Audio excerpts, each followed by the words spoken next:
Olá, paz do Senhor Jesus, meu irmão, minha irmã, que alegria podermos estar reunidos mais uma vez na Escola Bíblica Dominical online da Igreja Evangélica Canaã, dando continuidade à nossa lição, onde estamos estudando durante esse trimestre a vida do apóstolo Paulo. O apóstolo Paulo, lições da vida e ministério do apóstolo dos gentios para a Igreja de Cristo. Hoje nós estaremos meditando, pensando, conversando um pouquinho sobre a lição 11, que é o zelo do apóstolo Paulo pela sã doutrina. O zelo do apóstolo Paulo pela sã doutrina. A importância da doutrina. O que é doutrina?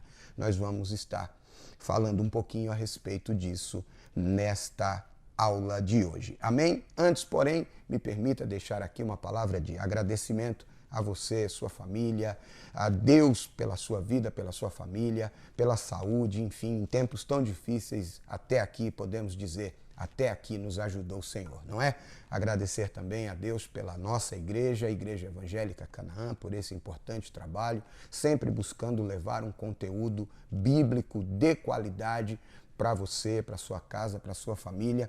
Agradecer a Deus também pelos nossos pastores, pastor Rogério Pardini, pastor Anderson Moraes, todo o ministério da igreja, toda a equipe de mídia da igreja que trabalha incansavelmente, não apenas produzindo conteúdo da Escola Bíblica Dominical, mas conectados com Deus, transmitindo os cultos, Bom Dia Canaã, Quiz A2, o Clamor da Tarde, não é? Com o pastor Rogério Pardini, enfim, que Deus continue abençoando e dando condições e recursos para que esses tantos trabalhos possam ser feitos de maneira cada vez maior e melhor, com mais e maior excelência para a glória de Deus. Amém?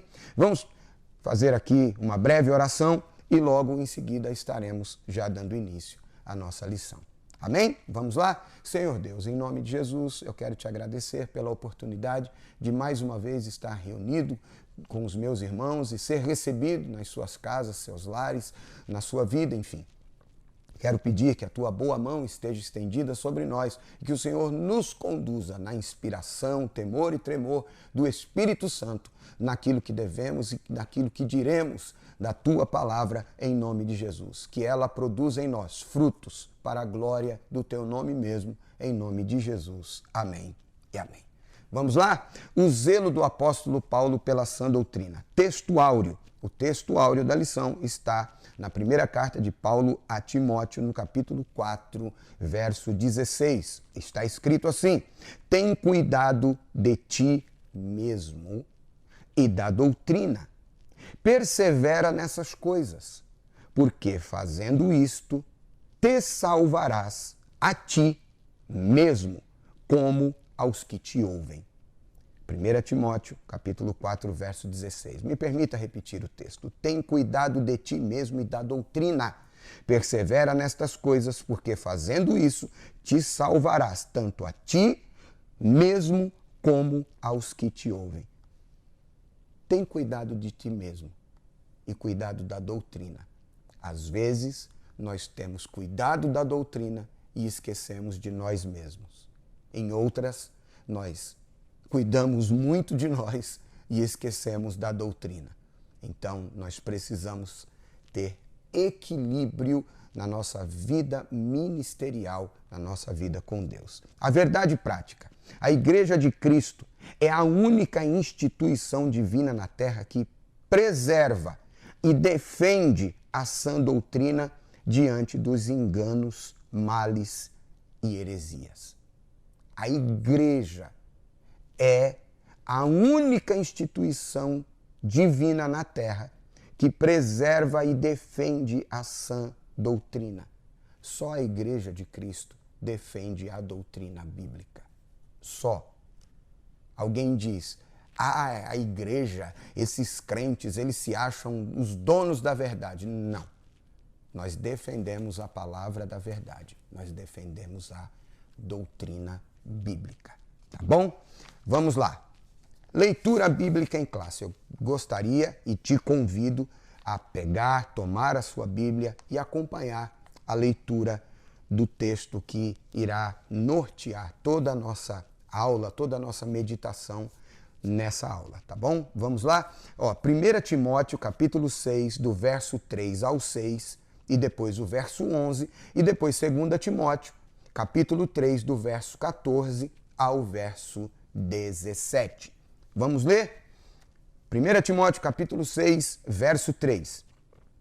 Se alguém ensina alguma outra doutrina, e se não conforma com as sãs palavras de nosso Senhor Jesus Cristo e com a doutrina que é segundo a piedade, é soberbo e nada sabe, mas delira acerca de questões e contendas de palavras, das quais nascem invejas, porfias, blasfêmias, ruins suspeitas, contendas de homens corruptos de entendimento e privados da verdade, cuidando que a piedade seja causa de ganho.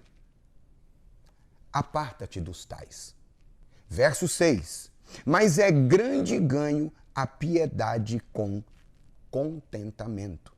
Verso de número 11. Mas tu, ó homem de Deus, foge destas coisas e segue a justiça, a piedade, a fé, o amor, a paciência e a mansidão. Capítulo 3, 2 Timóteo, verso 14. Tu, porém, permanece naquilo que aprendeste e de que foste instruído, sabendo de quem o tens aprendido. E que desde a meninice sabe as sagradas letras, que podem fazer-te sábio para a salvação pela fé que há em Cristo Jesus. Toda a Escritura divinamente inspirada é proveitosa para ensinar, para redarguir, para corrigir, para instruir em justiça, para que o homem de Deus seja perfeito e perfeitamente instruído para toda a boa obra. Glória a Deus pela leitura da palavra. O objetivo desta lição, ou objetivos, primeiro, é mostrar para vocês o zelo que o apóstolo Paulo tinha pela doutrina, pela sã doutrina. Também conceituar e relacionar os termos ortodoxia e heterodoxia. Nós vamos ver o que é isso. Advertir a respeito da ameaça da corrupção doutrinária. Essa ameaça existia desde os dias do apóstolo Paulo e ela não diminuiu ao longo dos anos, e essas ameaças ainda estão entre nós e ainda maiores. São muitas as ameaças que a igreja sofre todos os dias, ano após ano, no que diz respeito à doutrina, com sugestões de novas reformas, de reforma da Bíblia, de correção da Bíblia, de mudança no texto, enfim. São muitas. E também apresentar a igreja como sendo a guardiã da doutrina de Deus, da sã doutrina. A igreja é essa guardiã da doutrina. Amém? Introdução. Qual é o fim do mandamento? Por que devemos zelar pela sã doutrina? Qual o ponto de equilíbrio da sã doutrina? O assunto que estudaremos nessa lição responderá estas questões que se mostram importantes para a nossa caminhada na vida cristã. Que o Espírito Santo enriqueça a sua vida na graça e no conhecimento. Que ele nos enriqueça na graça e no conhecimento. Vamos então ao primeiro tópico dessa lição. Ortodoxia versus heterodoxia. Esses dois termos são muito importantes na teologia e nós vamos ver por quê. Dois termos técnicos extremamente importantes. Ortodoxia e heterodoxia são dois termos técnicos necessários à teologia para compreender a distinção entre o ensino correto e os desvios quanto à doutrina bíblica. Tá bom? Esses termos nos ajudam a compreender a preocupação de Paulo com a invasão das heresias na igreja local, já naquele tempo. Imagine hoje, tá bom? Imagine hoje, tá? Antes de continuar, porém, eu preciso fazer uma observação. Não confunda dogmas denominacionais, usos e costumes, práticas de algumas denominações com doutrina bíblica. Ah, e aquela igreja é uma igreja de doutrina porque não permite isso. Não. Usos e costumes são uma coisa. Doutrina bíblica é outra coisa. O que é doutrina bíblica? Um conjunto de normas, estudos, de postulados teológicos que nos direcionam, que dirigem a nossa fé. Doutrina da salvação é bíblica. É doutrina. Doutrina da salvação. Na teologia, soterologia. Isso é doutrina. Pneumatologia ou paracletologia, estudar o Espírito Santo, isso é doutrina. Eclesiologia, estudar teontologia, estudar Deus, isso são doutrinas bíblicas. A martiologia, a doutrina do pecado, isso é doutrina bíblica. As outras coisas são dogmas, usos e costumes, costume bom, costume feio, costume legal, costume ruim, enfim. Tá? Não confunda doutrina bíblica. Isso é muito simples, mas às vezes a gente ainda precisa falar, porque ainda hoje tem gente que confunde. E muitos desses usos e costumes, esses dogmas, muitas dessas coisas que são extraídas da Bíblia, na verdade, muitas delas são uma leitura equivocada do texto. Tá bom? Então, mas isso é assunto para outro dia. Conceito de ortodoxia. Na língua grega do Novo Testamento, a palavra tem como prefixo ortos e significa o que é direito, reto, certo, correto. E aparece em 1 Timóteo, capítulo 4, verso 1 e 2. Mas o Espírito expressamente diz que nos últimos tempos apostatarão alguns da fé, dando ouvidos a espíritos enganadores, doutrinas de demônio, pela hipocrisia de homens que falam mentiras, tendo cauterizado a sua própria consciência. Esses homens fogem do que é certo, do que é correto. Então, a definição técnica para a palavra ortodoxia diz respeito à absoluta conformidade com um princípio ou doutrina bíblica. Tá bom? Na teologia cristã, o termo refere-se ao modelo bíblico das sãs palavras. 2 Timóteo, capítulo 1, verso 13, é a referência aqui no texto, diz assim: conserva o modelo das sãs palavras, que de mim tens ouvido na fé e na caridade que há em Cristo Jesus.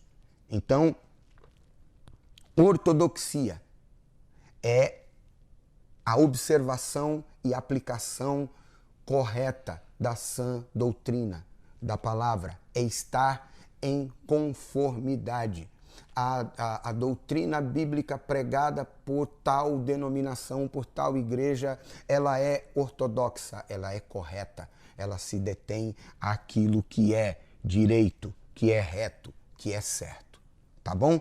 Mas vamos ao outro lado da moeda, a outra expressão, o conceito de heterodoxia. O prefixo da palavra heteros significa diverso, diferente, tá? Assim, heterodoxia nos remete a opinião diferente, oposição aos padrões, normas ou dogmas estabelecidos.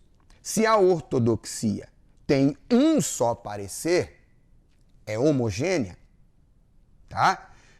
A heterodoxia implica várias opiniões a respeito de um mesmo objeto de discussão. Então não existe uma questão fechada. Há sempre possibilidade para novas aplicações daquela doutrina, tá bom? É oposto àquilo que a Bíblia está nos orientando. Para o apóstolo Paulo, a igreja deve manter a unidade doutrinária da fé e combater com veemência as doutrinas de demônios. A Bíblia fala de doutrina de demônio? Fala de doutrina de demônio. 1 Timóteo, capítulo 4, verso 1. Mas o Espírito expressamente diz que nos últimos tempos apostatarão alguns da fé, dando ouvidos a espíritos enganadores e a doutrinas de demônios. Pessoas que se desviaram, pessoas que se apostataram, pessoas que dão ouvidos a espíritos enganadores. Ah, mas já foi tão sincero, já deu fruto na obra de Deus, mas em algum momento se apostatou. E aí, querendo ser sábio, tornou-se louco. Isso acontece. Está lá em Romanos, no capítulo 1. A igreja deve ser, portanto, ortodoxa. Uma igreja ortodoxa, mais do que uma igreja rígida, como alguns interpretam, é uma igreja que preserva a sã doutrina. Tá bom? Sua advertência é um antídoto. A advertência do apóstolo Paulo é um antídoto para nós nos nossos dias. Devemos, pois, fortalecer a unidade doutrinária das igrejas, ou em nossas igrejas, tá bom? Então, para isso, para que haja esse zelo e essa unidade doutrinária, é preciso que se pregue Bíblia, que se ensine Bíblia, que se estimule a escola bíblica dominical, que se estimule o estudo teológico, graças a Deus pela nossa igreja, pela iniciativa, pela manutenção da escola bíblica dominical, ainda que online, em tempos de pandemia, nós não paramos de pregar, de ensinar a palavra. Temos o CETEC, o Seminário de Educação Teológica da nossa Igreja Evangélica Canaã. Se você tem o interesse, quer aprender mais, crescer na graça, no conhecimento de Deus, entra no site da Igreja Evangélica Canaã, em São Caetano do Sul, e você vai ter informações, todo o conteúdo da escola bíblica fica disponível. Enfim, é importante nesses dias em que tantas distorções aparecem e tantos ataques à Bíblia e à sã doutrina, é de extrema importância que preguemos a palavra, que instruamos na palavra, que cresçamos na palavra, na graça e no conhecimento de Deus. E me permita acrescentar, introduzir mais uma expressão aqui nessas duas, que é a ortodoxia, a heterodoxia. Me permita introduzir aqui uma terceira expressão, que é a ortopraxia. Não adianta uma doutrina correta, uma boa ortodoxia, se a minha ortopraxia é contrária à ortodoxia que prego. Deixa eu explicar isso. Parece que ficou confuso, mas não ficou. Porque ortopraxia é a prática de vida segundo a doutrina que eu aprendo e ensino. E a minha prática de vida tem que estar em conformidade com a doutrina que eu prego e ensino. Ou seja, vive o que prega, prega o que vive. Tá bom? Então, importante, tão importante quanto a ortodoxia, é a ortopraxia, tomando cuidado com a heterodoxia. Deu para entender? Ô, glória! Vamos em frente.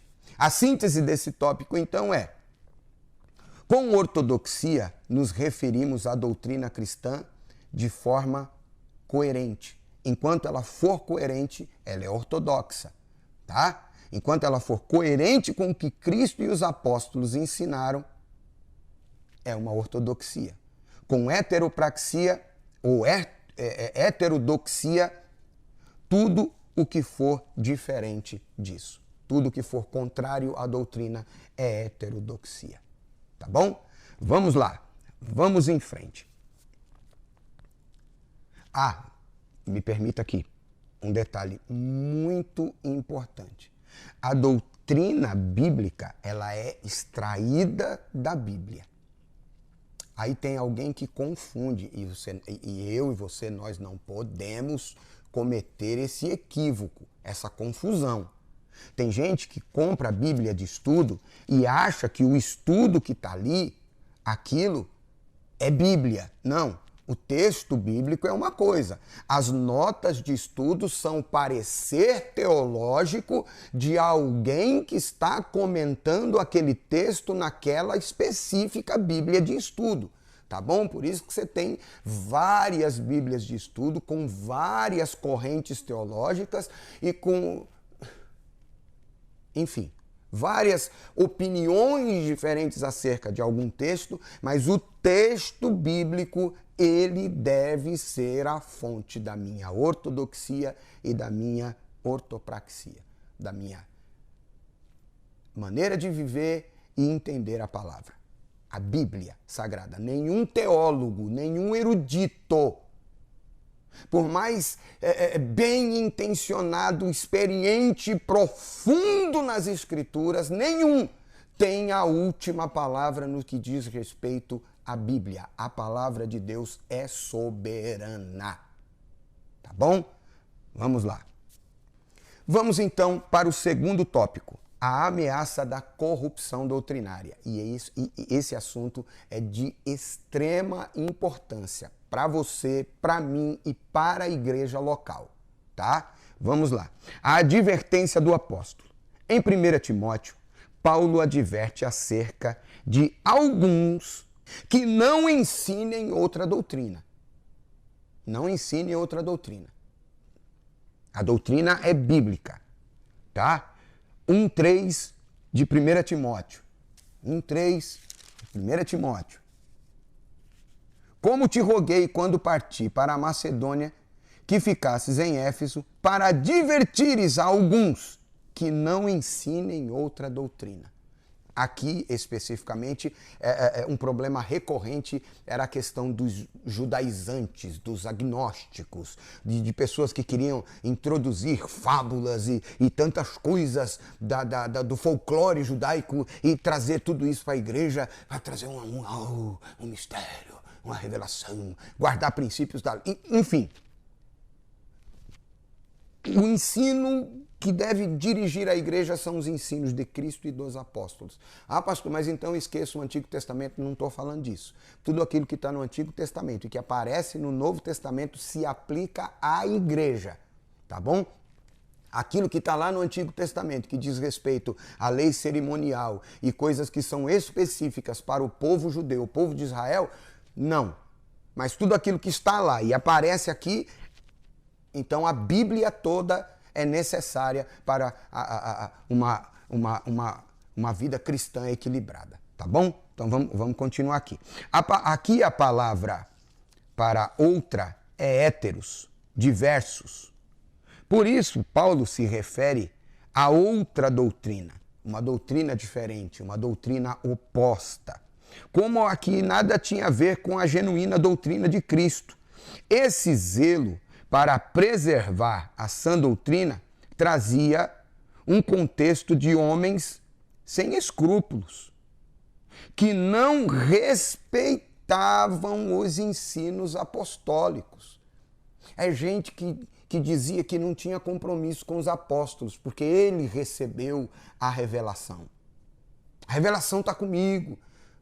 Você não precisa ouvir pastor, você não precisa ouvir o Paulo, você não precisa ouvir o Pedro, você não precisa ouvir... Não, você não precisa ouvir. Vem cá, vem aqui, deixa eu te falar alguma coisa. Eu sou teólogo também. E o que eu entendo disso que o Paulo falou é diferente do que você entendeu que o Paulo falou. Não, mas peraí, a Bíblia explica a Bíblia. Vamos buscar referência, texto, contexto.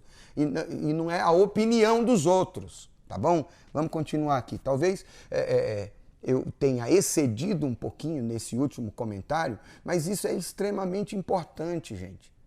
Porque, infelizmente, está tudo aí, hoje está tudo muito fácil, a tecnologia, está fácil de comprar, está fácil de vender, está fácil o acesso à informação. E muita gente vai pegando informação e achando que é Bíblia, porque alguém falou da Bíblia, é Bíblia. E às vezes não é, está sendo uma leitura equivocada e, em alguns casos, até mal intencionada.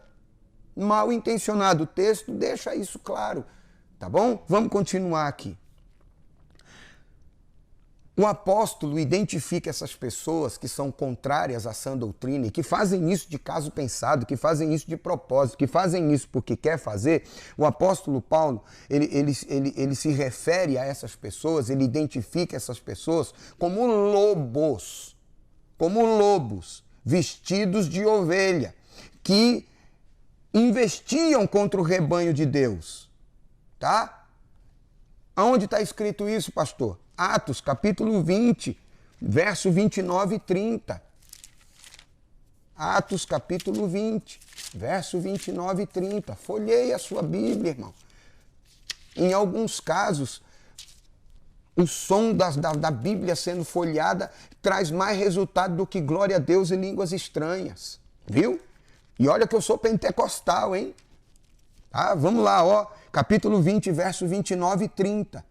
Diz assim a palavra de Deus: porque eu sei isto, que depois da minha partida entrarão no meio de vós lobos cruéis, que não perdoarão o rebanho, tá? E que dentre vós mesmos se levantarão homens que falarão coisas perversas para atraírem os discípulos após si.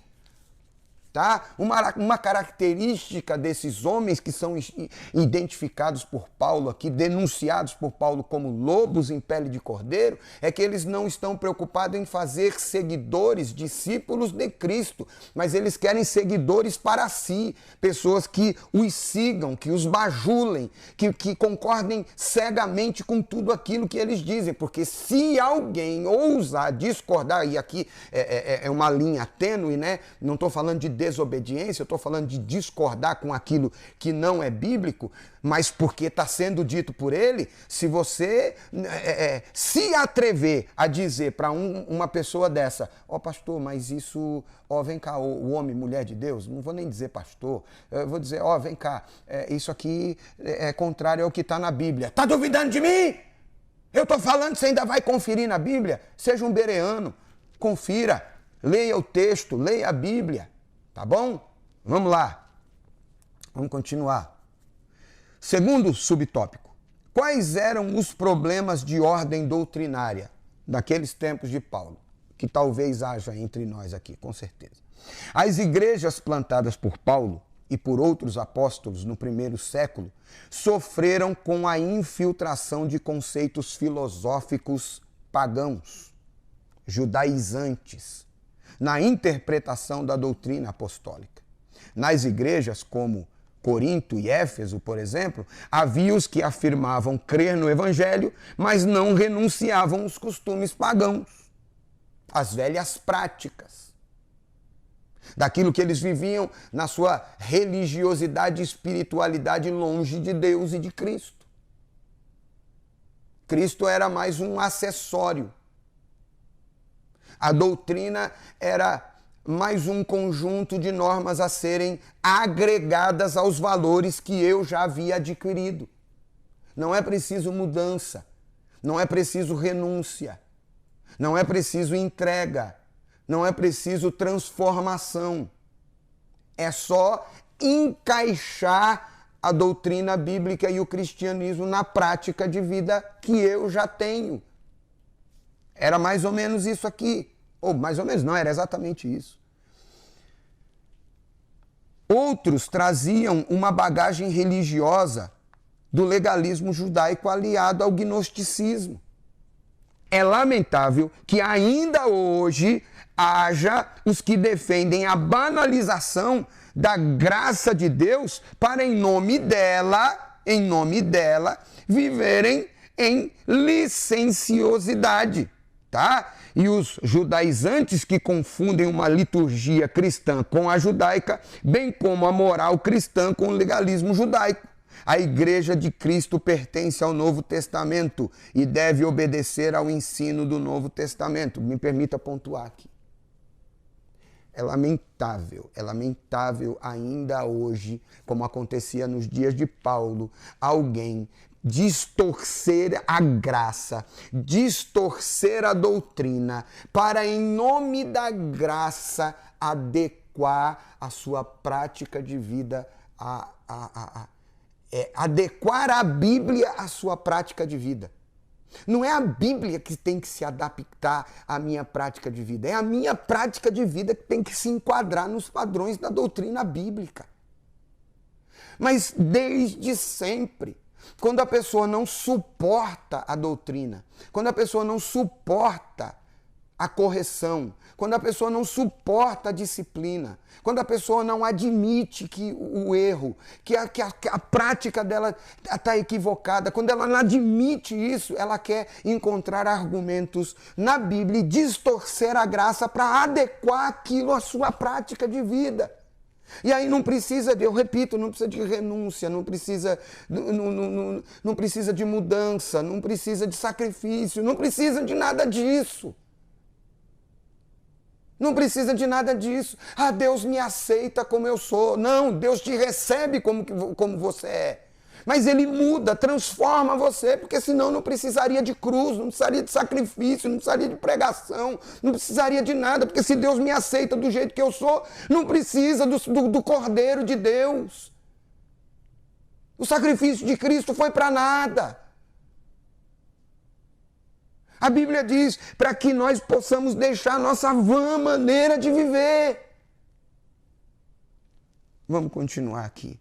Tá? E quando o comentarista diz aqui que a igreja, a igreja cristã, ela pertence ao Novo Testamento e deve obedecer o ensino do Novo Testamento, não, o comentarista, eu e qualquer pastor que diz isso não está dizendo que tem que esquecer o Antigo Testamento. Eu já disse aqui nessa aula hoje, tá? Que tudo aquilo que está no Antigo Testamento e que se repete no Novo Testamento, ainda que por uma vez, deve ser observado pela igreja.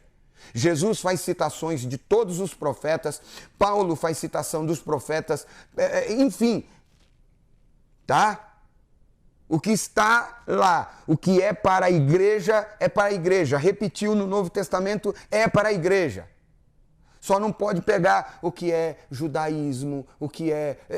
Bom, enfim, vamos lá. Terceiro subtópico. Fábulas e genealogias intermináveis. 1 Timóteo 1, verso 4. Nem vos deem as fábulas ou genealogias intermináveis que mais produzem questões do que edificação de Deus, que consiste na fé. Ficar discutindo, debatendo.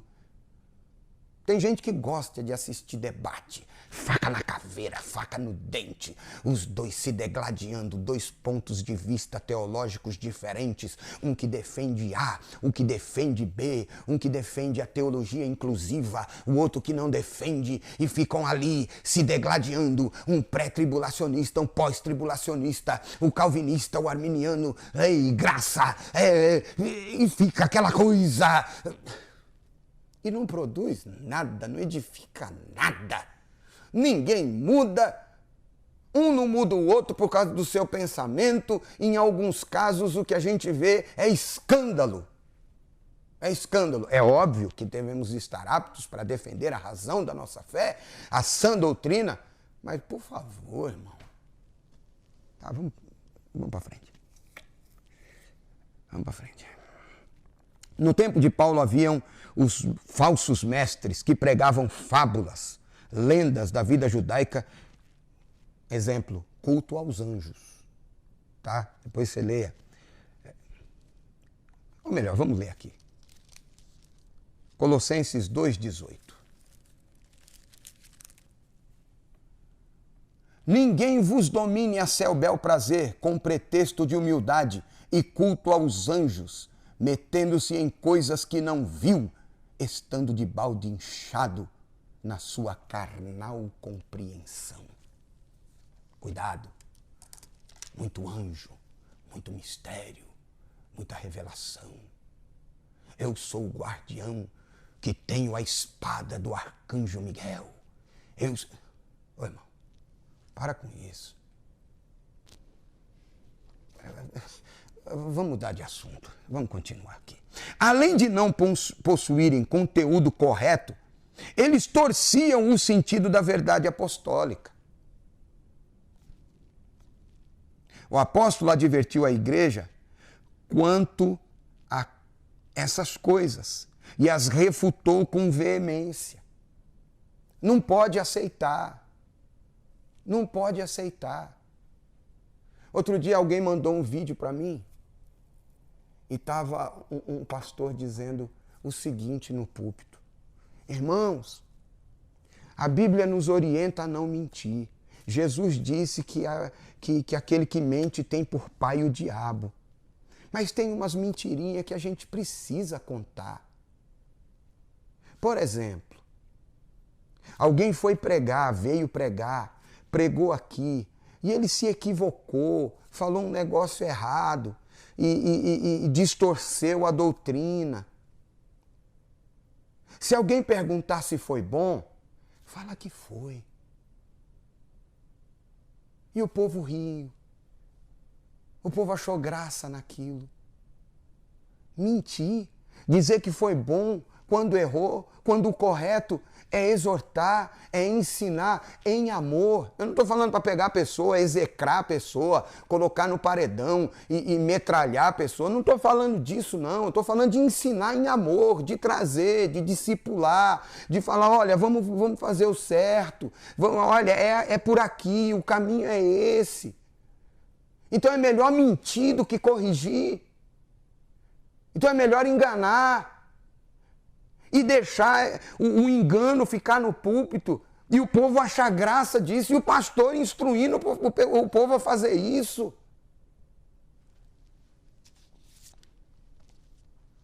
Aqui, nessa lição e no texto de 1 Timóteo, aprendemos que não podemos perder tempo com questões paralelas, tolas, infrutíferas. O conhecimento das Escrituras não é para ostentar a vaidade pessoal ou a capacidade do intelecto do ser humano, mas para nos fazer caminhar com um coração puro e uma boa consciência e uma fé não fingida. Versículo 5, capítulo 1 de 1 Timóteo. Ora, o fim do mandamento é a caridade de um coração puro, e de uma boa consciência e de uma fé não fingida. Porque outra verdade tem que ser dita. Tem gente que estuda que é para esfregar o estudo dele na cara dos outros. A teologia é boa. O problema não é a teologia, o problema é a arrogância dos caras da teologia. O problema não é a teologia, ela é boa, o problema é a arrogância de quem está na teologia. E alguns tão arrogantes que começam a criar as suas doutrinas, as suas coisas, as suas verdades. Síntese desse tópico. Paulo sempre admoestou a igreja quanto à ameaça à corrupção doutrinária. A gente não pode aceitar a corrupção doutrinária. Ah, está ensinando heresia, mas é tão bonzinho, enche a igreja, dá cesta básica, ajuda as pessoas. Mas o evangelho é para salvação. Evangelho é para mudar de vida. Não é para dar uma garibada. Não é para fazer a pessoa ter uma vida boa aqui. Se isso for possível, ótimo, glória a Deus. Se pode ajudar, ajuda mesmo. Mas você tem que pregar a sã doutrina. Você não pode distorcer a Bíblia. Você não pode usar de heresia como desculpa para encher a igreja, porque você vai estar arrastando um bocado de gente para o inferno. Ah, mas é bem intencionado. Tem muita gente bem intencionada matando os outros. Deixa eu dar um exemplo aqui, paupérrimo até. Poxa vida, eu estou vendo alguém passando mal, eu tenho a intenção, eu tenho a boa intenção de socorrer essa pessoa e levar para um hospital, só que eu não sei dirigir, mas bem intencionado, eu pego, entro dentro de um carro, coloco o doente e saio atropelando gente pelo meio do caminho com a desculpa, tá, legítima de estar ajudando alguém. Tá correto isso? É certo isso? Desculpa, gente. Tá, vamos lá. Terceiro e último tópico, a igreja como guardiã da sã doutrina. A igreja é coluna e firmeza da verdade. Em Timóteo, o apóstolo declarou que a igreja sustenta a verdade. A igreja deve prezar pela verdade, tá? Deve permanecer na verdade. 1 Timóteo 3,15. Mas se tardar, para que saibais como convém andar na casa de Deus, que é a igreja do Deus vivo, a coluna e firmeza da verdade. Você quer saber como que você tem que andar dentro da igreja? Observa a sã doutrina, porque a igreja deve pregar e ensinar a sã doutrina, porque ela e não outra instituição é guardiã, coluna e firmeza da verdade bíblica. Os valores defendidos pela igreja devem ser bíblicos. Em anos e tempos de uma política tão maluca, um negócio tão doido que está acontecendo no nosso país, facinho, a gente mistura tudo. E entra tudo, a igreja, política, igreja, doutrina, e vira uma celeuma, mas não, o propósito da igreja continua a ser pregar e ensinar a palavra de Deus de maneira correta, tá bom? Por conseguinte, diante das falsas crenças, a igreja é a coluna, firmeza da sã doutrina. Ela é a demonstração viva e santa da verdade revelada nas Escrituras. A igreja deve apresentar a Bíblia, apresentar a Cristo. A igreja deve pregar a palavra. Por isso a igreja mantém e defende a sã doutrina contra todo erro, oposição intelectual, filosófica e religiosa dos falsos mestres. Não podemos descuidar desse nosso papel. Foram feitas algumas reformas ao longo dos anos e hoje, por conta de questões étnicas, por conta de questões sociais, por conta de opções sexuais, por conta de condições sexuais, por conta de tanta coisa, se propõe reforma da Bíblia para adequar a Bíblia à prática de vida das pessoas. E quem que defende isso, quem deve defender a doutrina é a igreja. É a igreja. O objetivo do zelo pela sã doutrina é o segundo papel, é o segundo subtópico aqui. Qual seria o objetivo de zelar pela sã doutrina? Preservar o amor de um coração puro e de uma fé não fingida. Nós já lemos esse texto hoje. A finalidade da defesa da doutrina é o amor como prática sincera de fé. E aqui me permita pontuar isso, porque tem gente que acha que porque a igreja discorda de algum tipo de prática, o discurso é de ódio. Não. Não. A gente ama, a igreja ama a pessoa, assim como Jesus ama a pessoa, mas aborrece o pecado. E não dá para incorporar o pecado a título de amor. Não.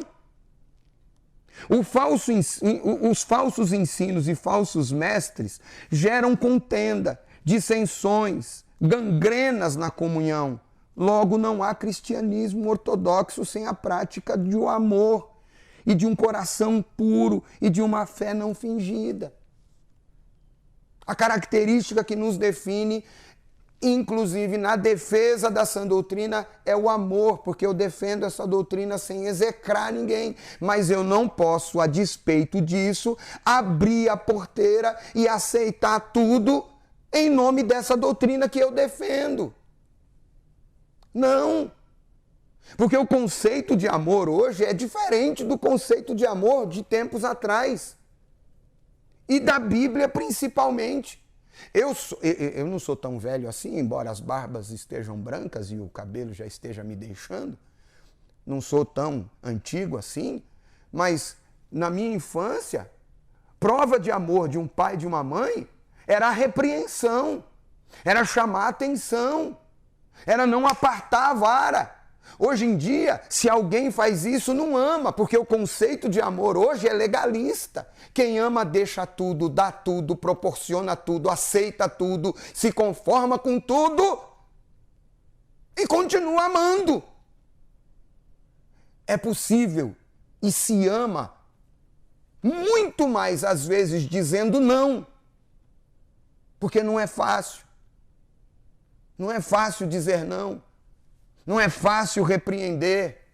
A Bíblia está cheia de exemplos disso. Me permita pontuar isso aqui. Provérbios 3, verso 12. O Senhor disciplina quem ama, assim como o pai faz com o filho de quem deseja o bem. Provérbios 10, 17. Quem acolhe a disciplina mostra o caminho da vida, mas quem ignora a repreensão desencaminha os outros. Ah, pastor, mas o senhor está pegando só o Antigo Testamento? Vamos para o Novo. 2 de Timóteo, capítulo 3, verso 16 e 17. Toda a escritura divinamente inspirada é proveitosa para ensinar, nós já lemos aqui hoje, para redarguir, para corrigir, para instruir em justiça, para que o homem de Deus seja perfeito e perfeitamente instruído em toda boa obra. Quer mais? Quer mais um texto? Tá, vamos ler aqui, ó. Hebreus, capítulo 12, verso 7, verso 11. Vamos ler aqui. Verso 7. Se suportais a correção, Deus vos trata como filhos. Porque que filho há a quem o pai não corrija? Verso de número 11. Na verdade, toda correção ao presente não parece ser de gozo, senão de tristeza, mas depois produz um fruto pacífico de justiça nos exercitados por ela. Quer mais? Olha o que Paulo escreve em 1 Coríntios, capítulo 11, verso 32. Mas quando somos julgados, somos repreendidos pelo Senhor, para não sermos condenados com o mundo. Em outra versão, quando somos castigados, disciplinados por Deus, somos disciplinados para que não sejamos condenados com o mundo. Porque ninguém se engane, irmão. Leia depois João, capítulo 12, 46, 47 e 48. Jesus disse, na verdade, eu não vim julgar, mas a palavra que eu vos ensino, essa vos julgará. Tá bom? Então vamos encerrar aqui hoje. Mas tudo isso deve ser feito em amor. E amor de um coração puro. O amor de um coração puro, ele procede de dentro para fora. Não se trata de mero sentimento ou de palavra apenas. É demonstração. Nesse amor, o coração é santificado pelo Espírito Santo, gerando uma pureza interior, pois um coração sujo pelo pecado não pode agir amorosamente. Já um coração limpo diante de Deus recebe e vê as coisas espirituais com transparência. No amor, não há lugar para a imparcialidade, pois se cultiva uma boa consciência, nem lugar para a simulação, fingimento e hipocrisia, pois cultiva uma fé não fingida. Síntese desse tópico, a igreja deve ser coluna, firmeza da verdade, a guardiã da sã doutrina. Conclusão, a Bíblia é a palavra de Deus e a fonte genuína da doutrina cristã. Por isso, precisamos ser dedicados, estudantes das Sagradas Escrituras, a fim de que zelemos pela sã doutrina. Levemos em conta que a finalidade dela é o amor. É o amor. Para em Cristo vivermos com um coração puro e uma fé não fingida. A exemplo de Paulo, somos chamados para zelar pelo ensino de Cristo, a fim de edificar a igreja do Senhor. Amém? Louvado seja Deus. Chegamos ao final desta lição de número 11, o zelo do apóstolo Paulo pela sã doutrina. Eu espero em Deus que seja de edificação para a sua vida e que você passe a observar mais a sã doutrina e se dedicar mais à leitura da palavra. Amém? Que o Senhor Deus em Cristo te abençoe, te guarde, te abençoe com bênçãos de paz, de saúde e prosperidade. Até a próxima, permitindo Deus. Deus abençoe. Amém e amém.